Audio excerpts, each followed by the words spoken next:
Hello সবাইকে। তো গরম পড়ার সাথে সাথে এই নীলমণি গাছের ফুল হওয়া স্টার্ট করে দিয়েছে।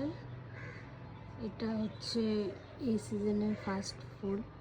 আগের বছর 4বার হয়েছিল, এই বছর এটা ফার্স্ট। আগের বছর 2-3টে স্টিক বেরিয়েছিল, কিন্তু এবছর পুরো ভরে গেছে।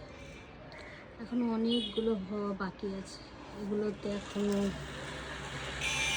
হবে, এগুলো এখনো হয়নি। এই ডালটা সবই বাকি আছে এখনো হতে। ওগুলো যখন ফুটবে এগুলো ততদিনে ঝরে যাবে, তাই আগেই ভিডিওটা করলাম।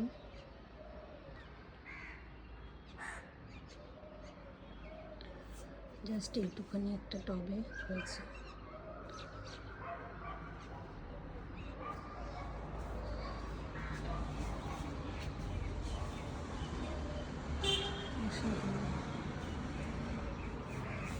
ফুলগুলো এত সুন্দর দেখতে।